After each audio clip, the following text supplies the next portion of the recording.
اسرائیل کی رفح میں کارروائی، امریکہ نے ہتھیاروں کی فراہمی روک دی۔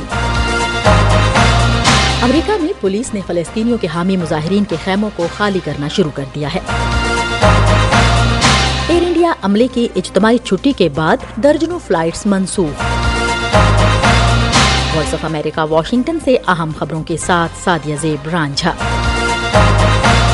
اسرائیلی فوج کی مصر کی سرحد سے متصل غزہ کے علاقے رفح میں کارروائی کے بعد امریکہ نے اسرائیل کو ہتھیاروں کی فراہمی 2 ہفتوں کے لیے روک دی ہے۔ خبرساں ادارے رائٹرز کے مطابق وائٹ ہاؤس اور پینٹاگون نے اسرائیل کو ہتھیاروں کی فراہمی کے روکے جانے سے متعلق معاملے پر تبصرہ کرنے سے انکار کر دیا ہے، جبکہ اسرائیل کے چیف ملٹری ترجمان ریئر ایڈمرل ڈینیل ہگاری نے اسرائیل اور امریکہ کے درمیان ہم آہنگی کو اسرائیل کی تاریخ میں بے مثال دائرہ کار تک پہنچنے کے مترادف قرار دیا اور کہا کہ اتحادی کسی بھی اختلاف کو بند دروازوں کے پیچھے حل کریں۔ امریکہ غزہ جنگ میں اسرائیل کا نہ صرف سب سے بڑا اتحادی بلکہ اسے ہتھیار فراہم کرنے والا بڑا ملک ہے، اور اس جنگ کے دوران یہ پہلا موقع ہوگا جب امریکہ کی جانب سے ہتھیاروں کی فراہمی میں تاخیر کی جائے گی۔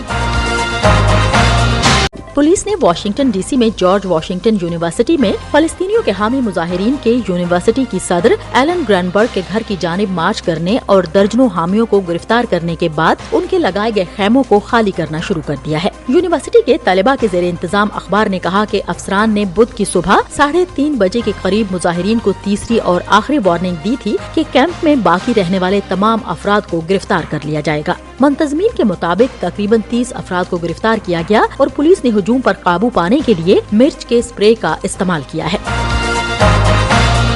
ہنگری کی یہودی تنظیموں اور اسرائیلی سفارت خانے نے اس ہفتے ایران کے سابق صدر محمود احمدی نژاد کو ایک تقریب میں مدعو کرنے پر یونیورسٹی کی مذمت کی ہے۔ ان کا کہنا تھا کہ بوداپیسٹ میں قائم لوڈویکا یونیورسٹی آف پبلک سروس نے متنازع سیاستدان کو ایک تعلیمی میٹنگ میں مدعو کیا۔ ملک کی مرکزی یہودی تنظیم نے بھی اس دعوت کی مذمت کرتے ہوئے یونیورسٹی پر زور دیا کہ وہ وضاحت پیش کرے اور ہنگری کی یہودی برادری سے معافی مانگے۔ اس نے مزید کہا کہ یہ دورہ ہنگری کی حکومت کی جانب سے اعلان کردہ یہود دشمنی کے خلاف مکمل رواداری کے اصول سے براہ راست متصادم ہے۔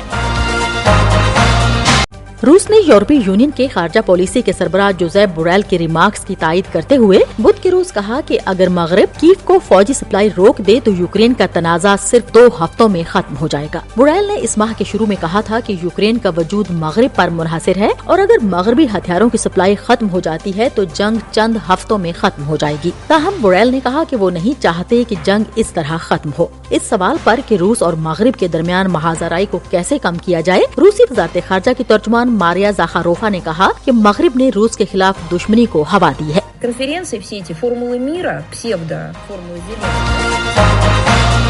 اور بھارتی ایئر لائن ایئر انڈیا کے پائلٹ اجتماعی طور پر بیماری کی چھٹی پر چلے گئے، جس کی وجہ سے فضائی کمپنی کو نہ صرف بھاری مالی نقصان کا سامنا ہے بلکہ کمپنی کی ساکھ بھی متاثر ہو رہی ہے۔ ایئر انڈیا نے بدھ کو ایک بیان میں کہا ہے کہ عملے کے ایک گروپ کے اچانک سک لیو پر چلے جانے کے نتیجے میں کئی پروازیں تاخیر اور منسوخی کا شکار ہیں۔ ایئر انڈیا کے مطابق عملے کے ساتھ بات چیت جاری ہے اور یہ جاننے کی کوشش کی جا رہی ہے کہ وہ اچانک کام پر کیوں نہیں آئے۔ بھارتی میڈیا رپورٹس کے مطابق ایئر انڈیا کے تقریباً 300 ملازمین عین اس وقت چھٹی پر چلے گئے جب پروازوں کے اڑان بھرنے کا وقت تھا۔ اسی کے ساتھ عملے کے ارکان نے اپنے موبائل فونز بھی بند کر دیے۔ ایئر انڈیا بھارت کے نامور تجارتی گروپ ٹاٹا کی ملکیت ہے، جس نے حال ہی میں اپنے ملازمین کے لیے نئے قواعد و ضوابط لاگو کیے ہیں، جس کے خلاف ملازمین خاص طور پر پائلٹ سراپا احتجاج ہیں۔